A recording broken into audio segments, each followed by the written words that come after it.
Assalamualaikum warahmatullahi wabarakatuh. Rekan-rekan mahasiswa yang saya hormati, pembahasan analisis informasi keuangan dan bisnis. Pada pertemuan kali ini kita fokus pada analisis prospektif.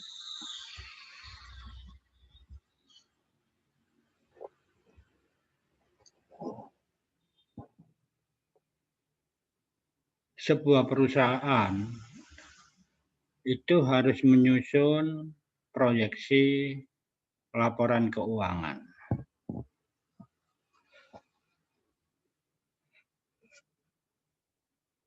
Karena analisis prospektif itu hanya bisa dilakukan ketika perusahaan itu sudah menyusun proyeksi laporan keuangan.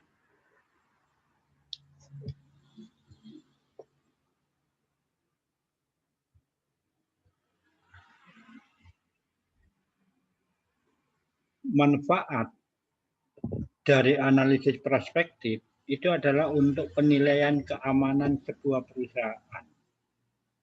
Penilaian keamanan sebuah perusahaan dari aspek keuangan.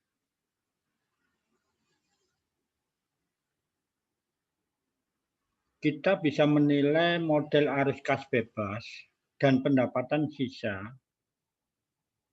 untuk masa yang akan datang.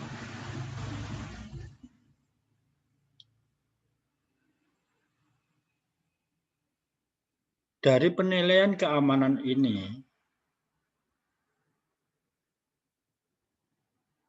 seorang analisis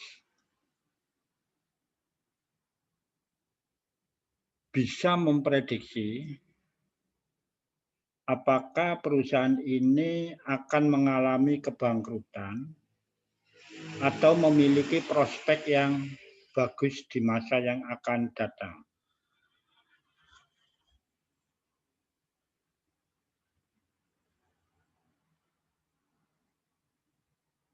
Manfaat yang kedua adalah untuk melakukan penilaian terhadap manajemen. Seperti yang saya katakan tadi, untuk penilaian manajemen, untuk penilaian keamanan, kita juga memperhatikan kelangsungan hidup perusahaan di masa yang akan datang. Kelangsungan hidup perusahaan di masa yang akan datang itu sangat dipengaruhi oleh strategi perusahaan.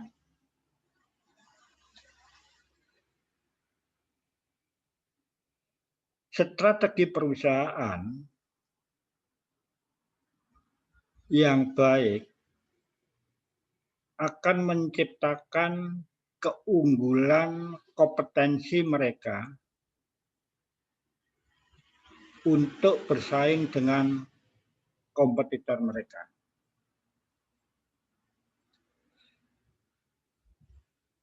Untuk mampu bersaing, maka perusahaan itu harus melakukan analisis prospektif di masa yang akan datang. Yang ketiga adalah penilaian solvabilitas.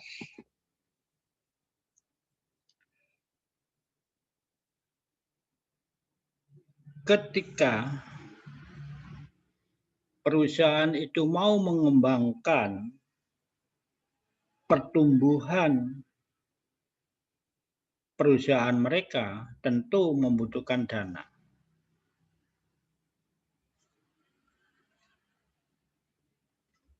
Dana untuk pertumbuhan perusahaan bisa diperoleh dari kreditor, bisa juga diperoleh dari pengeluaran saldo laba. Kalau dari kreditor, maka penilaian solvabilitas itu sangat penting sekali. Karena dalam hal ini, apakah perusahaan mampu memenuhi persyaratan pembayaran hutang, baik itu jangka pendek maupun jangka panjang. Rekan-rekan mahasiswa yang saya hormati, dalam melakukan proyeksi laporan keuangan,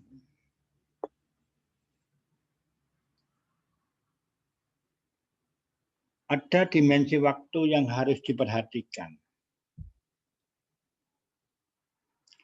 Karena laporan keuangan itu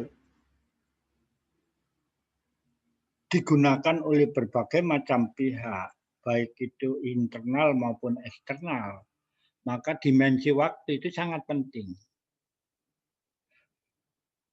Jadi proyeksi laporan keuangan bisa dibikin dimensi dalam waktu 1 tahun ke depan. Bisa juga dibikin 3 tahun ke depan atau 5 tahun ke depan.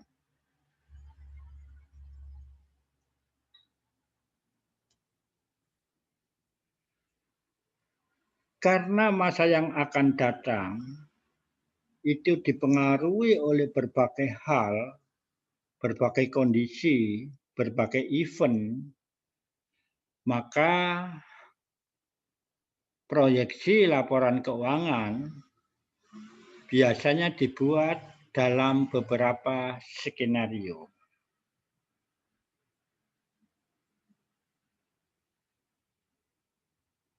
Skenario ini biasanya ditujukan untuk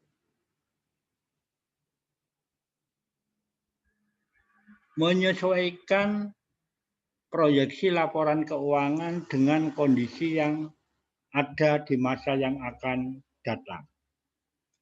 Misalnya ada kondisi buruk, apakah target penjualan kita ini bisa terpenuhi atau tidak?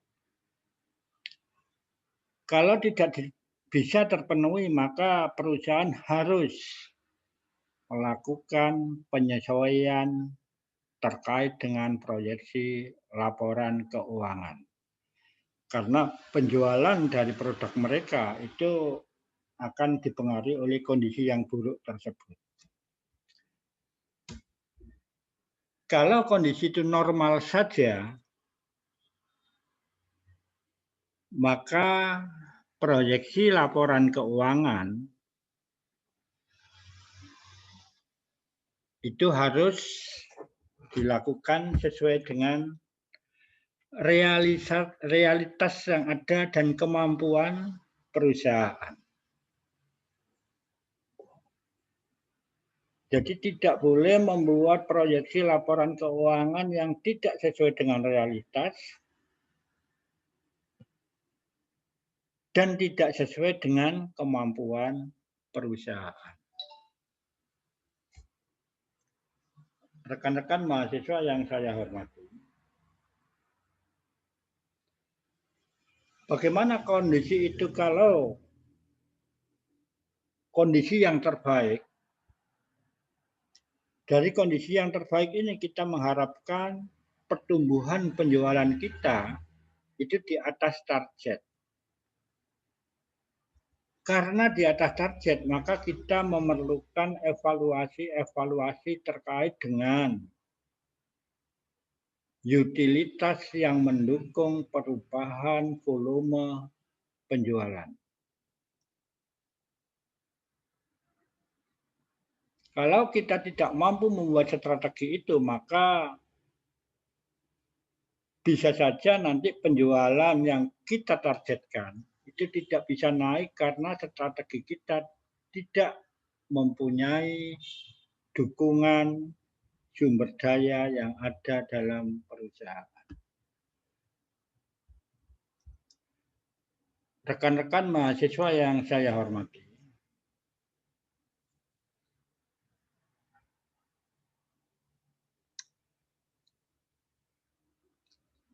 ketika membuat proyeksi laporan keuangan,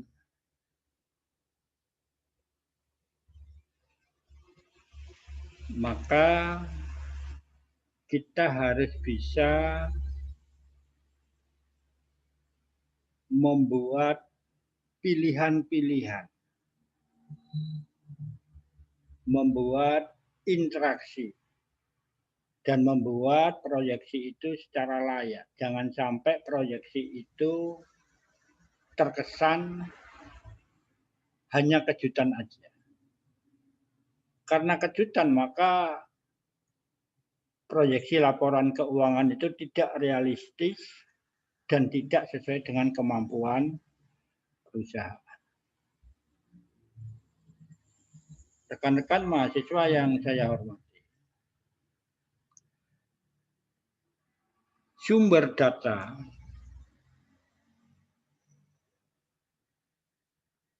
yang harus diperoleh ketika melakukan proyeksi laporan keuangan, itu yang pertama tentu adalah laporan keuangan historis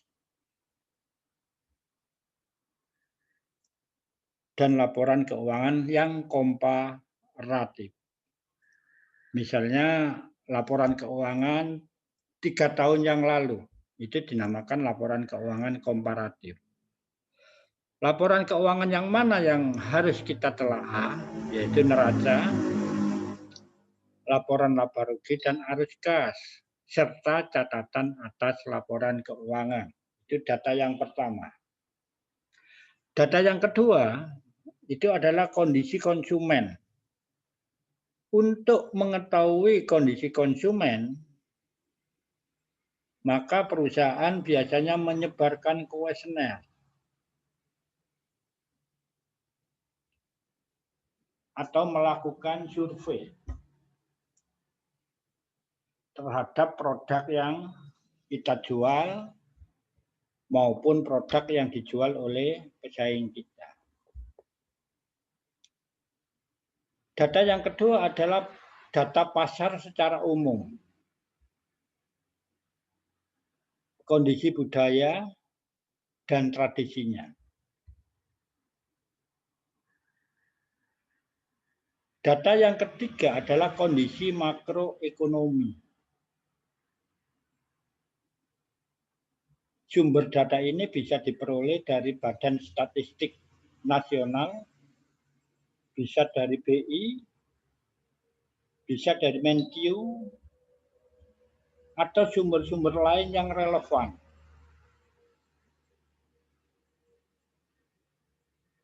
Sumber data yang keempat itu adalah regulasi atau aturan-aturan.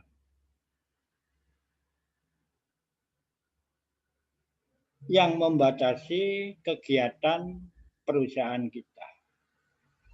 Baik itu kegiatan penjualan produk maupun kegiatan proses produksi.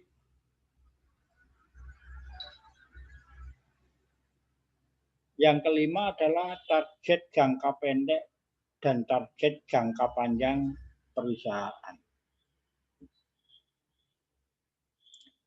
Untuk target itu biasanya diawali dengan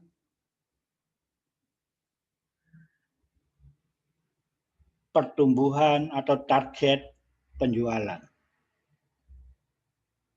Dari target penjualan ini, maka kita susunlah yang namanya proyeksi penjualan.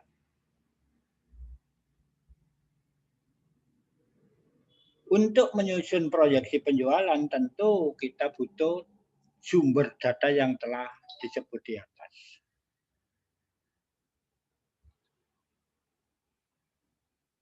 Setelah target penjualan tersusun, maka langkah yang kedua adalah menyusun proforma laporan keuangan, yaitu laba rugi, neraca, arus kas. Yang ketiga adalah menyusun kebutuhan aset.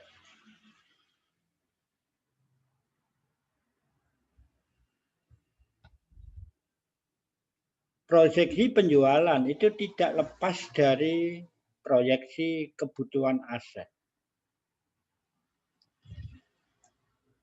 Target penjualan itu membutuhkan dukungan aset tetap yang ada dalam perusahaan. baik itu aset tetap untuk operasional maupun aset tetap untuk proses produksi. Yang keempat, kebutuhan pendanaan. Untuk membeli aset, itu ada dua alternatif pendanaannya.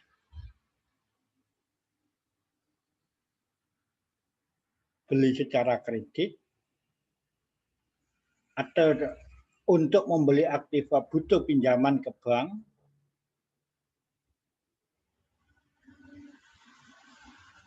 ataukah dengan mengeluarkan saham. Ini perlu diperhitungkan. Biayanya rendah mana antara pinjam ke bank dengan mengeluarkan saham.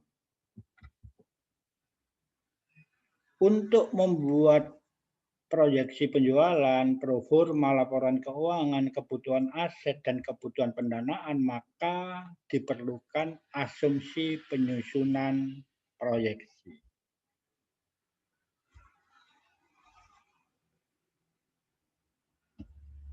Oke, rekan-rekan mahasiswa yang saya hormati.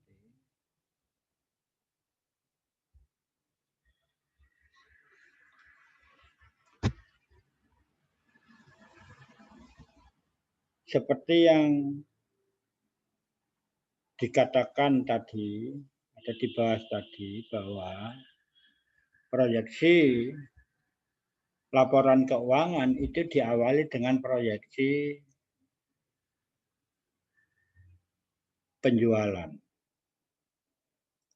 Karena penjualan adalah merupakan bagian dari laporan laba rugi, maka proyeksi laporan keuangan bisa diawali dengan laporan laba rugi.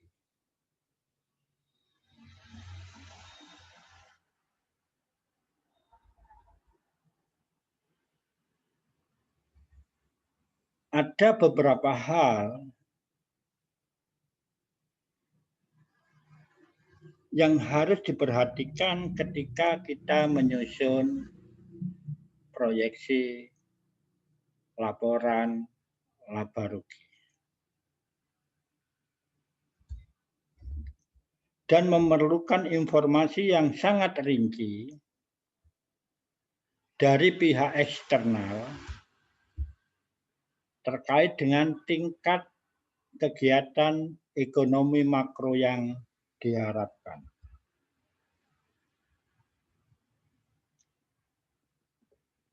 Contohnya adalah untuk ekonomi makro, pertumbuhan ekonomi Indonesia pada tahun yang akan datang itu diprediksi berapa persen oleh Menteri Keuangan. Kalau pertumbuhannya misalnya diprediksi 5%, maka penjualan kita ya paling tinggi harus diprediksi naik 5%. Sesuai dengan target pertumbuhan ekonomi negara. Apakah boleh kita mentarget di atas 5%? Bisa, asalkan secara tren historis pertumbuhan penjualan untuk produk perusahaan itu sudah di atas 5%.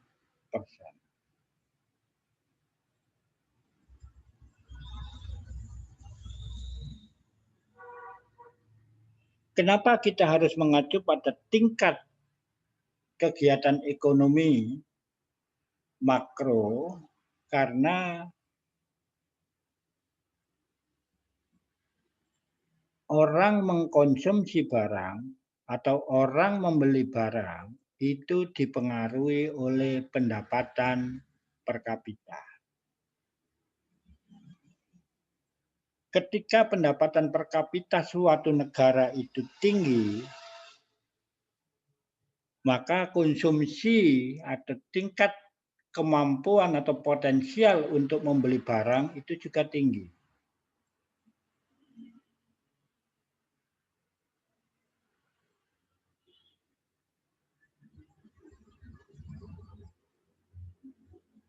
Namun, ketika pendapatan per kapita penduduk itu rendah, maka tingkat kemampuan penduduk atau masyarakat untuk membeli barang itu juga rendah.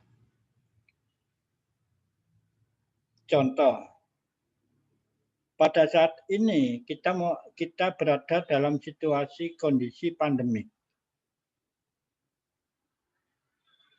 Dan banyak perusahaan yang mem-PHK karyawan.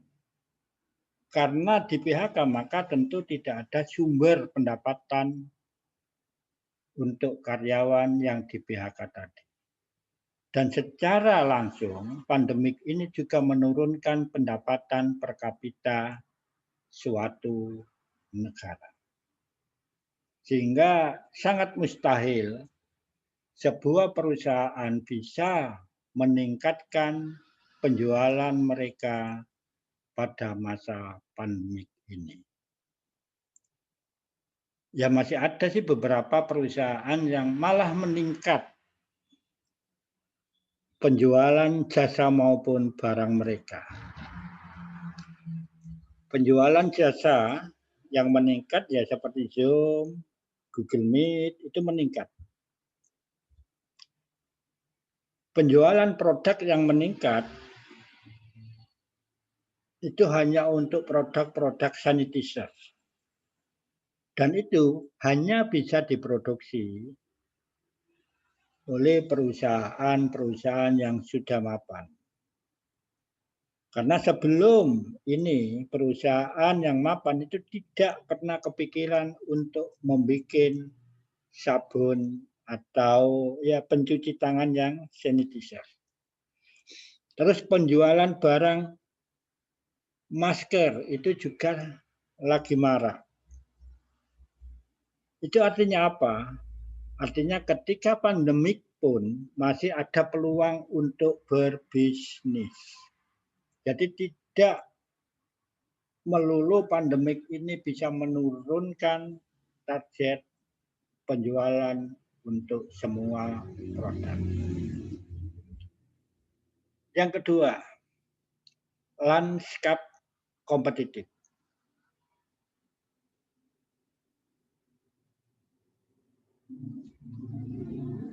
Oke, kita membuat contoh yang sudah nyata aja. Sepeda motor yang paling laris di Indonesia itu adalah Honda. Kompetitif mereka itu adalah Yamaha. Yang merebut ceruk pasar mereka itu adalah Kawasaki. Jadi itulah yang dinamakan lanskap kompetitif. Rekan-rekan mahasiswa yang saya hormati.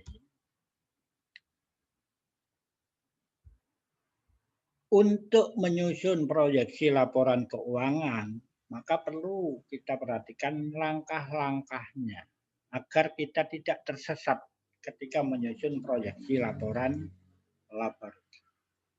Langkah yang pertama adalah menentukan proyeksi penjualan.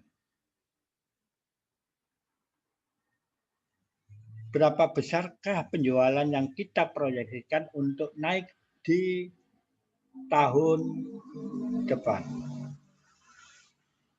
Seperti tadi, berdasarkan sumber data yang ada, yaitu laporan keuangan komparatif, misalnya penjualan pada tahun 2017 meningkat 2% dari 2016. 2019 meningkat 2,5% dari 2018. Maka berpedoman dengan data itu, data historis kita, maka kita bisa mentarget penjualan 2,5% untuk tahun yang akan datang. Misalnya penjualan sekarang 1.000 unit produk. Kalau meningkat 2,5% di tahun yang akan datang, maka caranya adalah 1 persen ditambah 1 ditambah 2,5. Artinya adalah nanti akan ketemu 1,225 dikalikan dengan 1000. Itu ketemu 1250. Artinya target penjualan kita di tahun yang akan datang itu adalah 1250. Apakah kita yakin di tahun yang akan datang target kita itu terpenuhi? Kalau tidak yakin, maka siapkanlah skenario-skenario yang sering juga disebut analisis sensitivitas.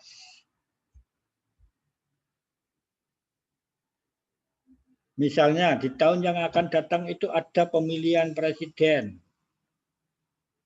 Apa analisis sensitivity kita terkait dengan adanya pemilihan presiden? Atau apa analisis sensitivitas kita terkait adanya perang dagang antara China dengan Australia? Apakah kita mendapat keuntungan dari perang dagang itu ataukah tidak? Kalau kita terpengaruh itu dalam hal kondisinya buruk, maka kita analisis berapa, gitu ya. Terus juga menentukan proyeksi harga pokok. Tentu proyeksi harga pokok itu menggunakan target penjualan di tahun yang akan datang. Targetnya tadi sudah 1250. Jadi harga pokok kita juga kita gunakan rasio sendiri nantinya. Yang ketiga adalah menentukan proyeksi biaya pemasaran dan proyeksi biaya penjualan. Kalau ada akun yang menjelaskan, ada akun yang berbeda antara biaya pemasaran dan biaya umum, maka sebaiknya itu dipisahkan untuk melihat berapa sih mana yang lebih besar antara biaya pemasaran ataukah biaya administrasi umum. Terus juga menentukan proyeksi beban penyusutan. Ngapain sih kok beban penyusutan? Ya karena ketika target penjualan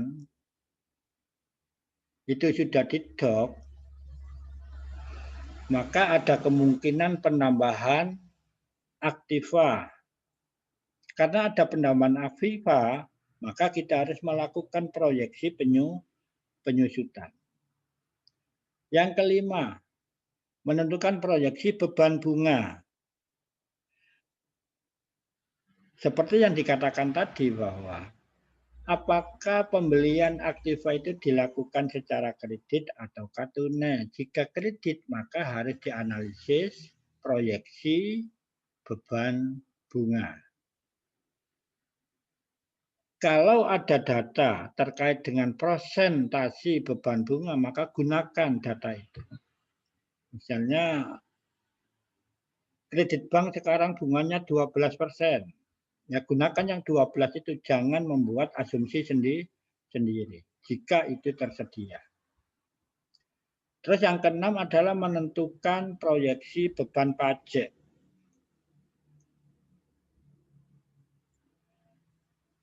Ya cukup mudah karena beban pajak ini dihitung dari pendapatan atau laba sebelum pajak dikalikan dengan tarif pajak. Karena tarif pajak di Indonesia itu berlaku sesuai dengan tingkat aset atau tingkat laba yang dimiliki, maka Departemen Perpajakan sudah menentukan untuk PPh tahun 2020 2021 itu berapa? Ada perubahan tidak? Sehingga beban pajak ini prosentasenya harus diambil sesuai dengan keputusan Dirjen Pajak. Oke, rekan-rekan mahasiswa yang saya hormati. Untuk menyusun laporan laba rugi, maka kalian harus menyiapkan rasio-rasio yang sesuai dengan tahapan tadi. Kalau tahapan tadi ada 6, ya minimal ada 6 rasio yang sesuai dengan tahapan tadi, yaitu rasio pertumbuhan penjualan, rasio laba kotor, rasio beban pemasaran dan umum, rasio penyusutan, rasio bunga, dan rasio pajak. Kenapa kok 7? Karena biaya pemasaran dipisah dengan biaya umum. Jadi dari rasio-rasio ini maka kita sudah bisa menyusun proyeksi laba rugi tahun 2020. Oke, rekan-rekan mahasiswa yang saya hormati. Begitu juga untuk menyusun proyeksi laporan keuangan atau posisi keuangan atau juga dinamakan neraca, kita memerlukan rasio-rasio yang terkait dengan neraca.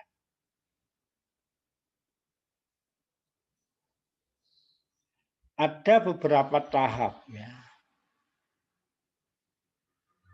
yang diperlukan untuk menyusun proyeksi neraca. Langkah yang pertama adalah memproyeksikan aset lancar selain kas. Jadi seluruh aset lancar kalian proyeksikan. Kalau datanya kurang, misalnya aktiva lain, itu datanya kurang, ya kita anggap aja aktiva lain dari tahun 2019 sampai 2020 tidak ada perubahan. Jadi nilainya sama. Kalau rasionya ada, kita gunakan rasio tadi.